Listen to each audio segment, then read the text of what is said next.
嗨，各位朋友在那个网上面呢，去播出那个攻击那个11名检察官、3名法官的这个男子叫戴姓男子，戴什么宁啊？戴叉宁，他以前是学美术设计的，然后学那个 UI 就是网络设计的。然后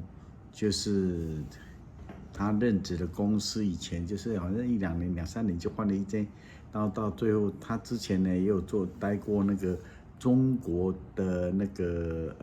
网上博弈的网站，所以他很多的网站是写简体字的，他们就是在他们就是在有一个就是民众党的网军，他们是有一个叫迷因台式民主这样子的一个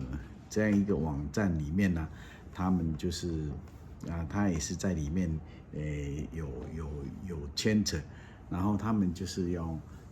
为了要催出他们的民众出来反罢免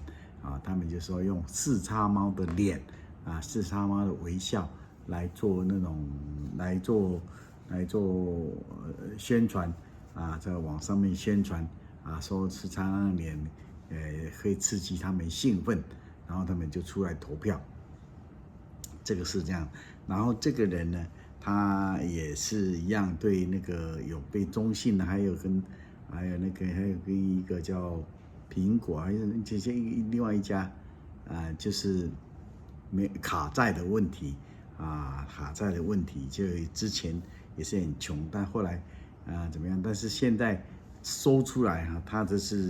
他做了这个照片这是照片的这个他之前他有说，他出来之后他有说，哎呀，他没有恶意啦，那这只是用传单啦，他里面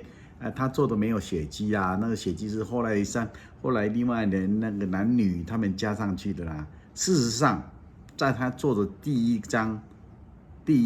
的那个就有血迹，但是他把它删掉，因为怕人家说他是恶意，这种是恶意的攻击。所以说不止恶意的攻击，这有恐怖的攻击，等于说要有那种要杀人的那种攻击，所以他把那个血迹的那一张把它删掉了，删除了，